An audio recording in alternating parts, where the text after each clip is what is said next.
This is one of a 15-part series where Dr. Olumide Emmanuel shares practical wisdom on how to make, grow, and keep money and business. These are excerpts from the best-selling book, The School of Money by Dr. Olumide Emmanuel. You can find the rest of these teachings in a playlist linked in the video description. Let's get straight into today's video. There is need for speed. When we talk about the new rules of money, all we've been trying to explore is the fact that even though the game of money is the same, the rules have changed. And if we're going to continue to succeed and move forward in our journey to wealth creation, we need to understand how to play the game of money and understand the rules that governs that game in our lives. And we'll be exploring that. Knowledge is the new money. You need to know how to use debt. You need to learn how to manage cash flow. So we'll be looking at all those. And then we said there is a need for speed. And we looked at a lot of things last week because of few things we still need to look at. We just move on from there. But let me just take this point again and run through it. So there is the need for speed. We looked at how trends are created. And then we looked at vital trends that we need to note. And then we also, I think that's where we stopped. We looked at the vital trends. So let's just move on.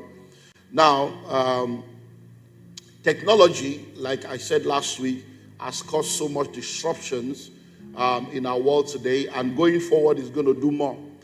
So one of the things we're going to do, which I think we're going to attach to this series, is we're going to have like a 2 or 3 part series, and we're going to focus on this aspect of technology, looking at AI, looking at a lot of technologies that we need to be aware of that will affect us going forward. So we're going to attach that to this series.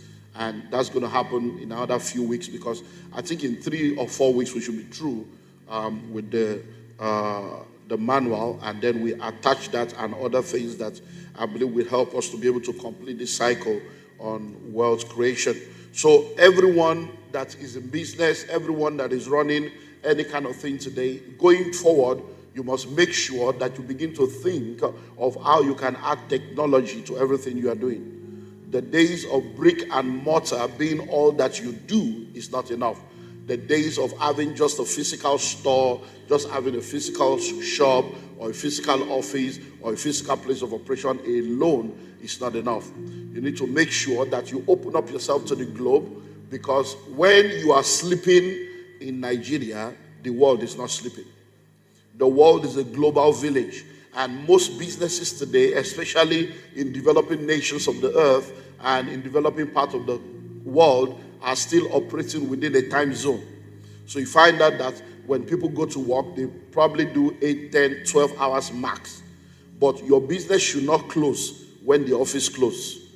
Your income should not close when the office closes. So the fact that we have closed by 5 does not mean income should close by 5. So automation, technology will help you to continue to make income regardless of the closing time of your physical address or your physical location. So whatever you do, start thinking technology. How can I add technology to what I'm doing? So I'm a fashion designer. What technology can I add to fashion? Because if I'm using the normal sewing machine where I have to use my hand and my leg, that's a level. But there is another kind of machine that is electronic that can actually now give me speed and accuracy. And then there is another kind of machine that does not even require me to be involved. I design my patterns on a laptop. I do the designs. I make that connection to the machine. I press a button and the machine does the sewing. And on the other side, the finished cloth comes out. So you begin to look in that direction of how to automate everything you do in order to ensure that speed becomes a part of what you do. So tell your neighbor, say, neighbor, what do you presently do? And what technology can you add to what you are already doing? That's an assignment for your life. Go back, sit down, and begin to think about it. Call your team together. If you have what we call the business development unit of your company, quality control, research and development, whatever name you call it, think tank, get people together and begin to think and say, okay, this company, this business, this thing that we're doing in the next 5 years, in the next 10 years, in the next 15 years, can technology replace us? What are the part of the things we're doing right now that technology or disruptions can come and we'll find ourselves out of the market, and begin to prepare for that. It's very, very important. So when we talk about the need for speed, an example can be an author. So as an author, you can write a book. And when you write a book, you take the book and you supply it to bookstores, and then people begin to buy the book. So what that means is that in order for you to sell, someone must physically come to your office or physically go into a bookstore in order to buy the book. That's one level. But that's not enough.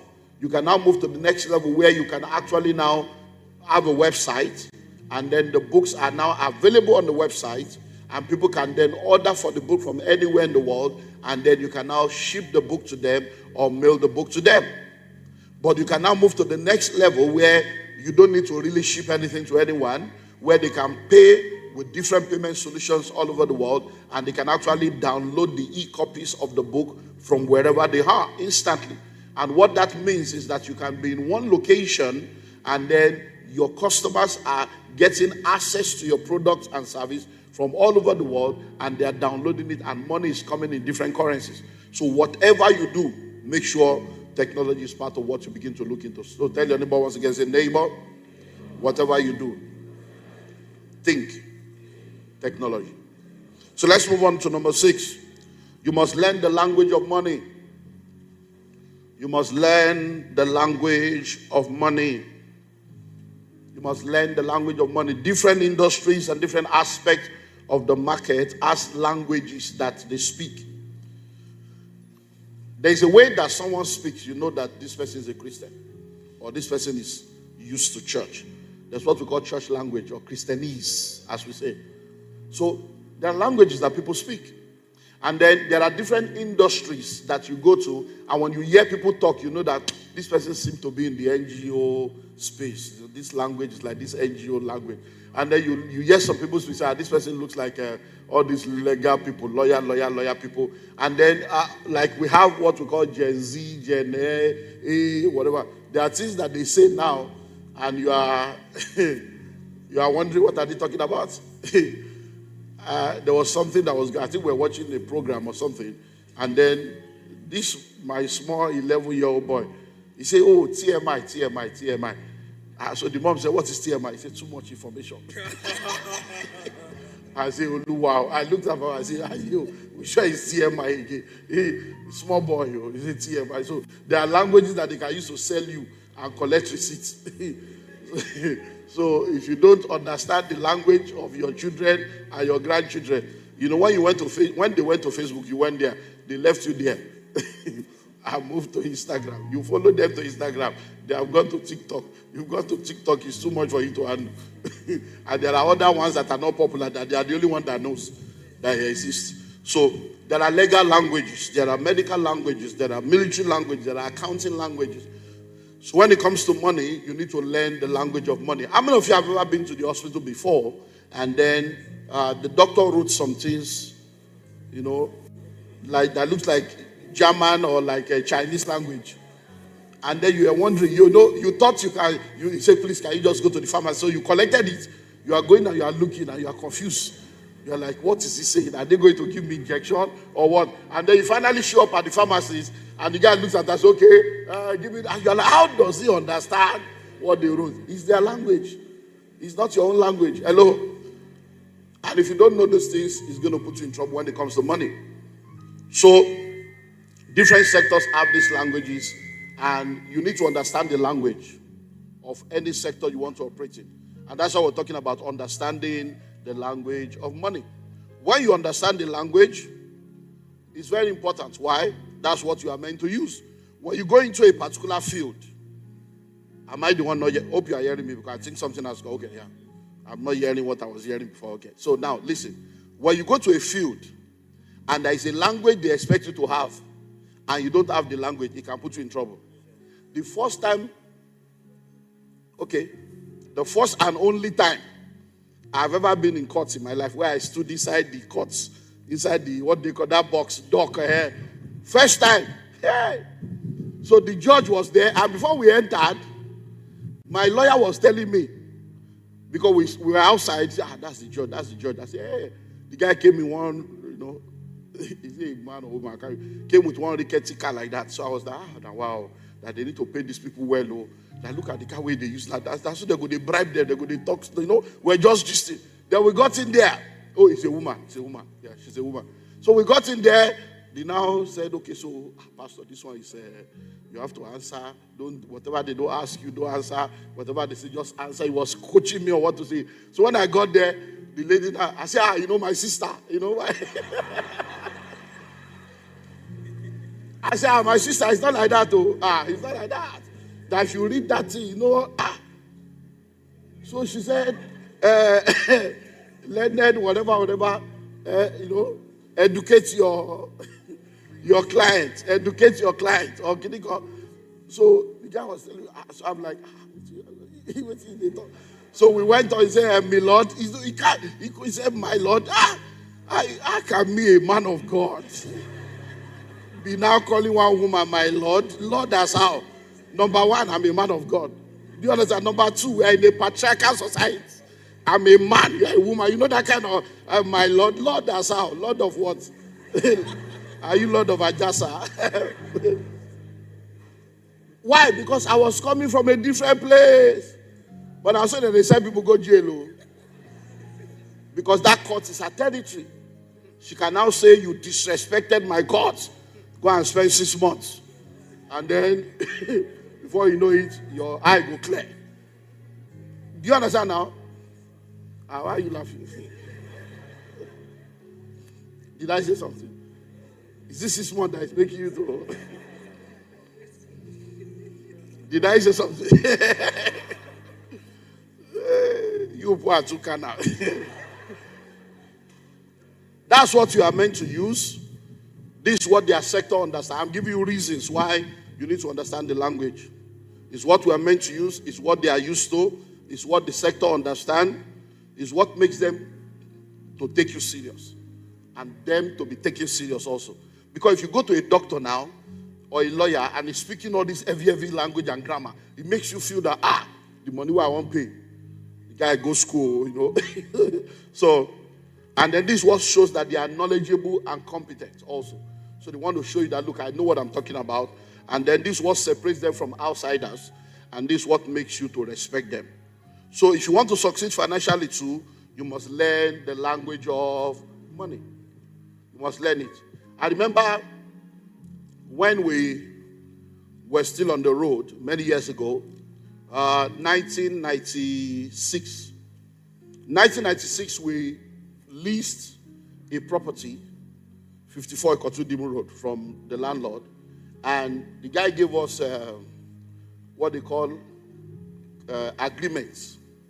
And then the agreement that he gave us, he actually told me, he said, Pastor, so this is the agreement, give your lawyer to check, and then so that people will sign and bring it. So even the money, when we take pay rent, it took us months gathering the money. You are now talking lawyer. You know how poor man they think now, lawyer.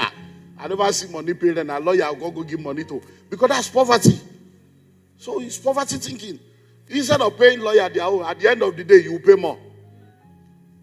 So I didn't understand. We signed. Then one day we came back again and said, okay, this ground in front, we want to build a shed in it. We want to do extension. He did another agreement again. I signed. No lawyer. And then after a while, we bought this place. We said, okay, let's move. Leave the children there and come here. And then he has put a language. The lawyer that prepared it for him, they put a language there that when we are leaving, we are going to live with all appurtenances. One very big APPURETEN, the thing long. Me, I just say, I beg, we just sign. So our rent was still remaining 3 years. And then it was time to leave, so we left our children there. So the man comes and says, Pastor, when are you people leaving? I said, I'm leaving for what? Our rent is remaining 3 years now. We are not planning to leave. Our children will be there. He said, but you have your own property. I said, hey, now. We'll use it for school. We want to start school. He said, no, that's other people are coming. I said, other people are coming. For a property that see us 3 years. He said, we'll refund the money. Because, the 3 years we paid like maybe, by then we are paying maybe like 5 years, maybe we'll pay like 300,000. Somebody now wants to pay 1 million. It's like, let me just collect. I didn't know he has already collected money from a redeemed church. You know, this church matter. Church, now you go collect church. They see church there, they pay. Hello? The thing costs from them. By the time I escalated it to the top of Redeem, they were all begging. I said, how do you people behave like this? This is church. We are there. Rent never enough. Another church, go pay inside church. Hello? So they had already given him money. Don't chop the money. That was how trouble came. So at the end of the day, long story, but at the end of the day, and I said, no, even if we are going to leave, number one, you will refund the money. Number two, we are going to remove everything we have built.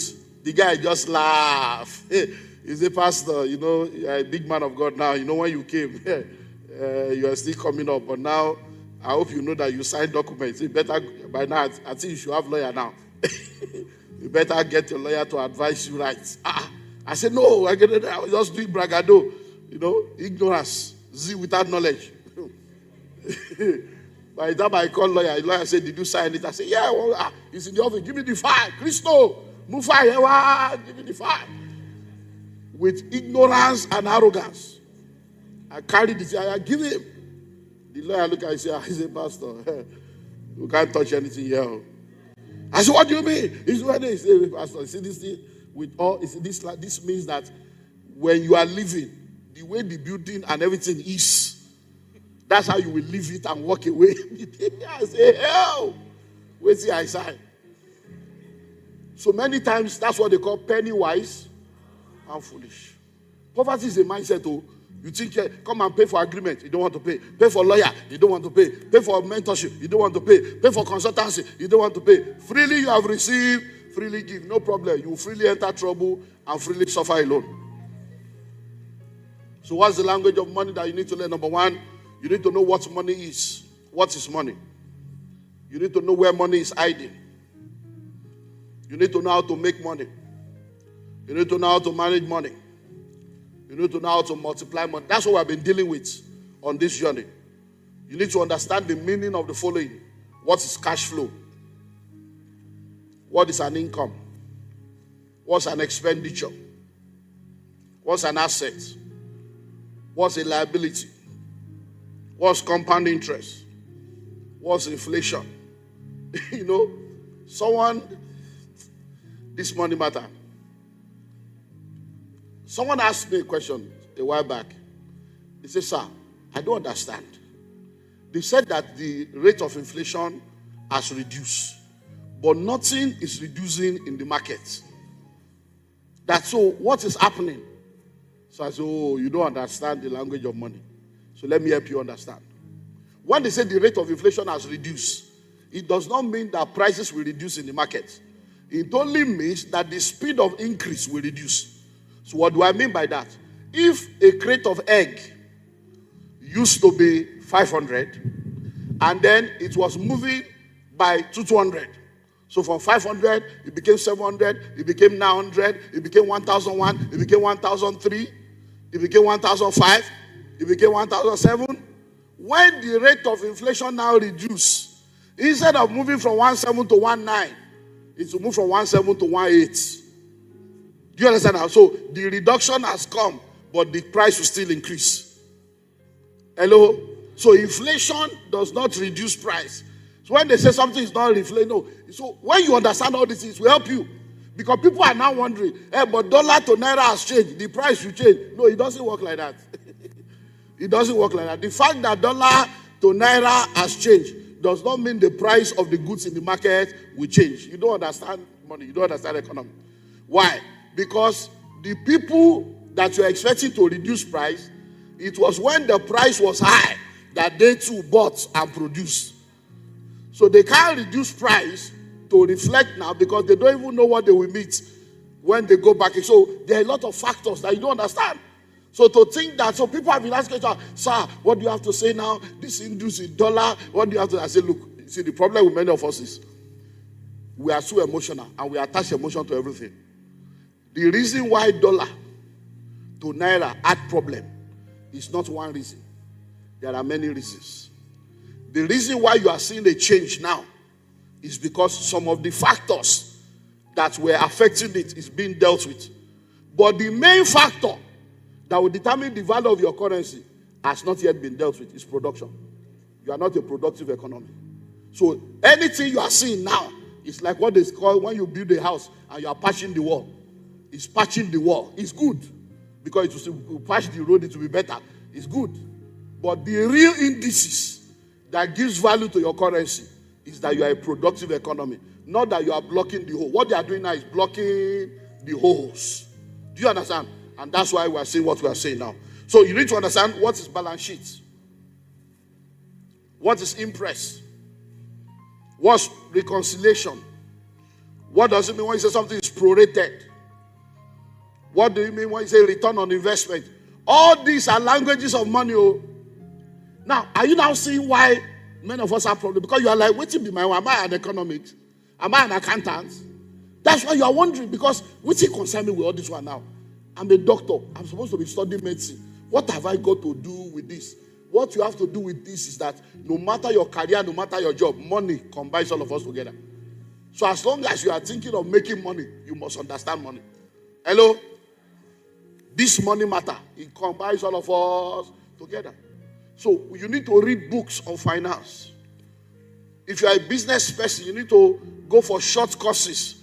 Finance for non-finance professionals or finance for non-finance entrepreneurs. So that at least you understand when the accountant will prepare the book or the auditor will bring, you will understand how to read financial statements. How to even be able to know whether you are doing well or not. Because most of the time, as I consult for different people and we do a lot of mentorship for different business people, I see that people have good intentions. They have good heart, they are honest, they are sincere, but they are sincerely wrong. And sometimes, because they don't know how to look at these things, they will now begin to think there is village people. There is no village people. In some of the things you are going through, it's just lack of understanding. Now, I did something with someone recently, and we're dealing with issues. I said, look, but I don't understand. We are making more money, but we are nothing is changing. We are in trouble, but look at you. I said, no, you are not. Your turnover has been increasing over the last 3 years, but your profit has been reducing. Turnover is vanity. It's not your money. The only sanity is profit. So you are doing more turnover-wise. Your account is reading, but the profit is reducing. So you are actually losing money in the last 3 years, even though you are having more money in the bank. You say, but how? I said, because you have refused to increase the price of your product, because even though things are changing, you are emotionally attached to your customer. And the customers you are emotionally attached to, they already know that prices have changed, and they are wondering how you are doing your own. But you are wondering whether if I change, they will go. But let me tell you something. In order for you to succeed in business, you must differentiate charity and church mind from business mind. Hello? And then it was So I gave him a story of another person in the same mentorship, the Billionaires Conclave, that owns a restaurant. And when they contacted me last year and said, this is what I'm going to, I said, increase your price. I said, increase your price astronomically. What do you mean? What is astronomically? I said, you know why? I said, because within the next 1 year, the level of inflation and the level of change that will happen, you will need to increase price like 4 times. So to save yourself, increase it once, make it major, and cut this, cut that, cut that. And the guy looked at me and said, that this. I said, you know what? Well, I'll mention the name of his company. The business is called Celebrity Fried Chicken. It's in Abuja. It's my guy. It's one of my mentees. I said, the name of your company and your business even support what you are doing. It's Celebrity. So I said, increase it. I said, because price will not reduce, pepper will not reduce, oil will not reduce, everything will not reduce. I said, increase it high. So that anybody that wants to come must be I'm a celebrity. And then you'll be making money. So the guy said, I don't have to talk to my wife on this one. I said, well, no problem if you're ready. So they obeyed. He's thanking me now. Because people left. They will always leave. They left and then they started coming back. Because the value of what you are offering is better. So keep your value intact. Don't reduce. Because what people normally do is because they don't want to increase price. They will now reduce value. You will now lose on every front. That's what people do. So as a consultant, we tell people, look, fake people cannot be bold and genuine people are fearful. It can't happen. My wife is sitting down here. We had the same discussion. And I told her, I said, babe, think about it. How many shea butter will you sell? How many cartons of shea butter? And then the shea butter you are doing, if I buy a jar, before I return for another jar of shea butter, maybe next year, maybe 6 months' time, because somebody may buy one like Vaseline, and you are there for the next 1 year. I said, the return. She has increased it now. She's smiling. She's smiling. What if they reject it? I said, if they reject it, they don't know the value of what you have. Yes or no is the answer. I said, all you need to do is communicate that as a major, we are informing you based on the market. We are going to be, so this is the final time you are getting at this price. The next supply will be at this price. And they said, no problem. Of course. The way the economy is going. Everybody knows you are the one being emotional. Do you understand that now? So many of you go and do the needful. You know the problem with some of you?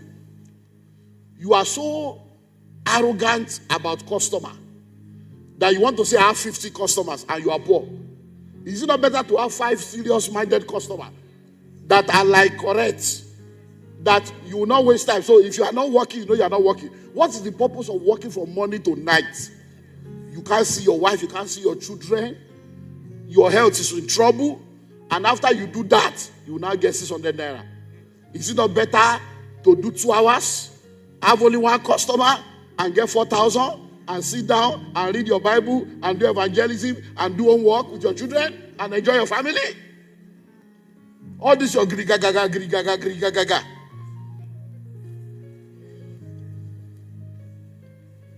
Number 7. Life is a team sport.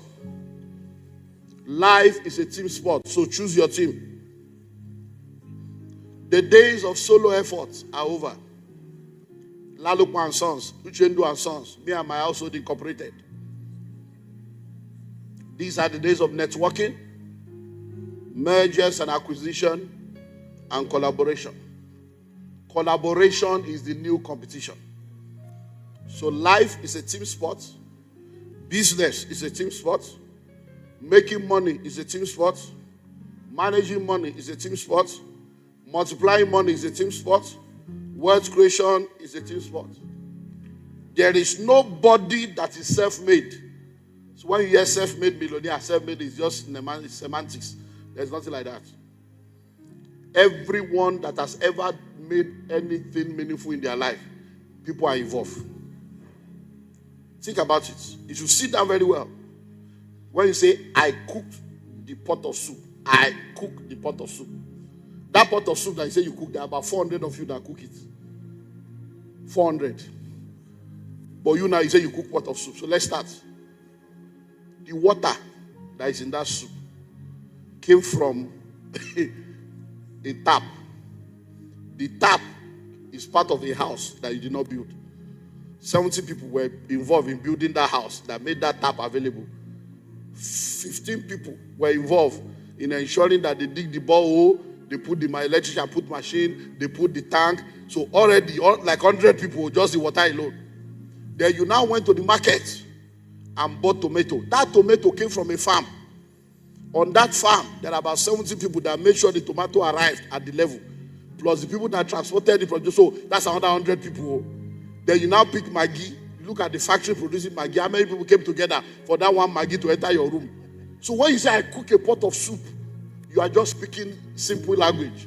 Actually, that pot you are cooking, the pot itself, the factory where they produce the pot from, the spoon, the factory where they produce the spoon. By the time you look at how many stakeholders are involved in that pot of soup, now 500 of them they cook.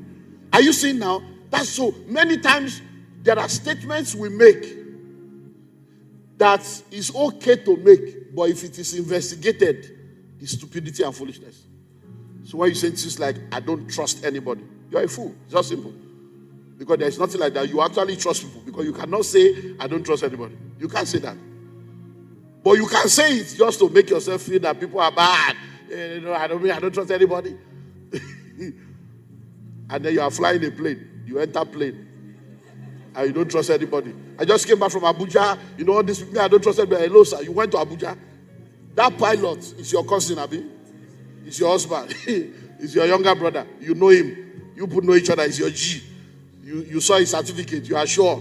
He went to aeronautical school. He studied, and you say you don't trust anybody. You trust people. It's just pain that is speaking. Hello? It's betrayal that is speaking. So don't miss second service. Oh. We're starting a series. How to avoid getting hurt in church. Because if you are going to release the power of God, hurt and pain is why we can. You wear the verse with your sister. How you go heal the sick? You that are bitter and angry. That the guy you were eyeing is eyeing somebody else. And now they are engaged and you are in the same church. And they are now announcing good news in the house. And you are excited to laugh and to clap. Oh, don't miss second service. Oh.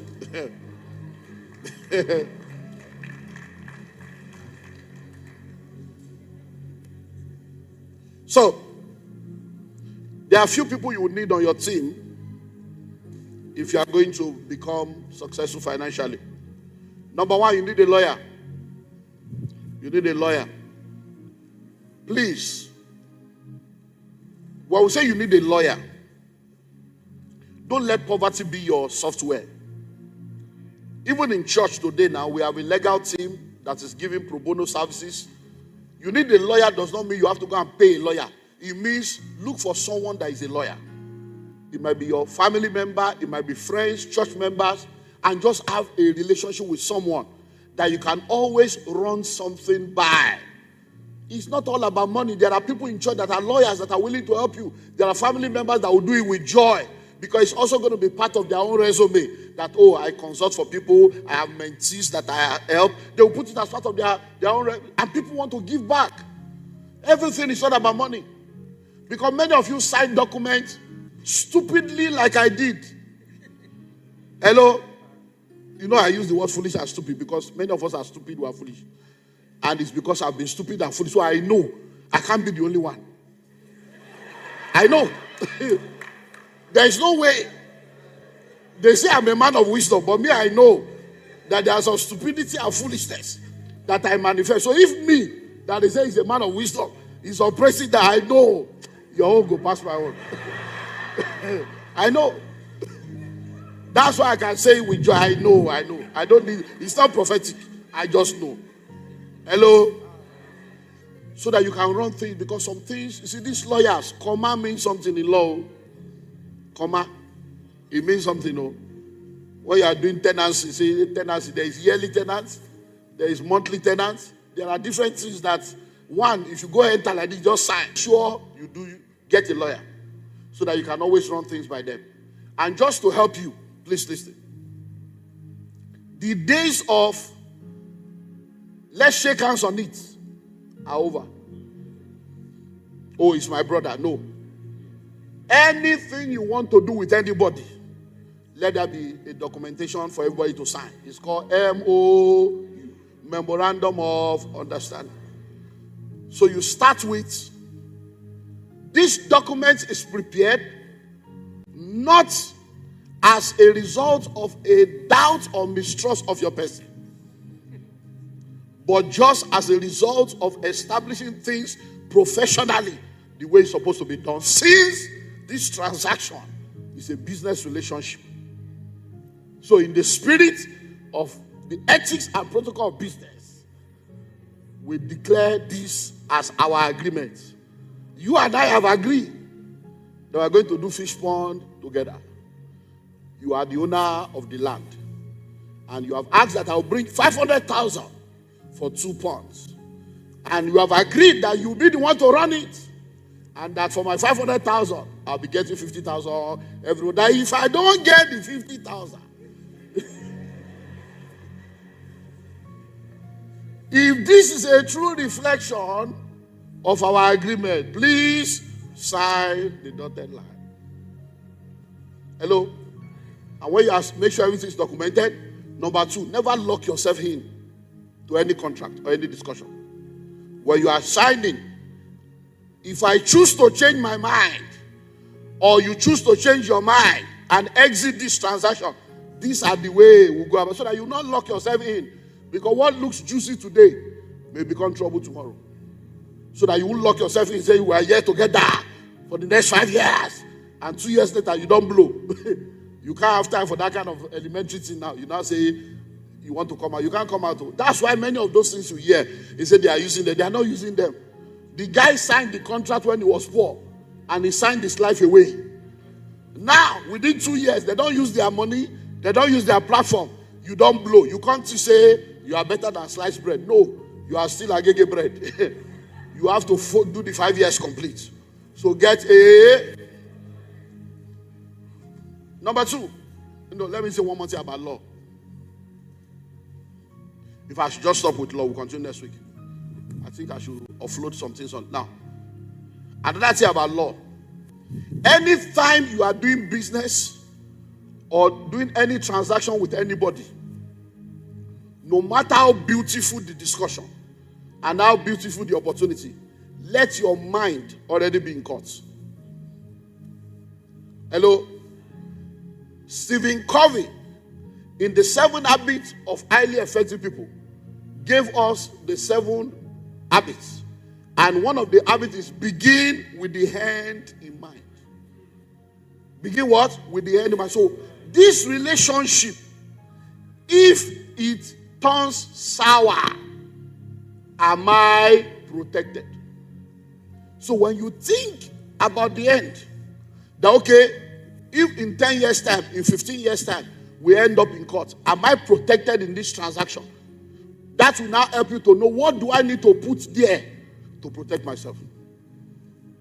That's how you do it. Because you see, the people that came to the altar to say I do, and you may now kiss the bride. Cameras are paparazzi. They are the same people that will appear and say irreconcilable difference. And there are no irreconcilable difference anywhere. Only irreconcilable people. But when they were doing, you may now kiss the bride, they didn't know that one day. See, I cursed the day I met you. After 3 children. Thank you for taking time to watch this video. We believe you've learned something of great value. On this channel, we share videos on finances and wealth creation from biblical perspective. You can find more similar videos on this channel. If you enjoyed this video, please like, share, and subscribe. Let us know what you've learned in the comment section.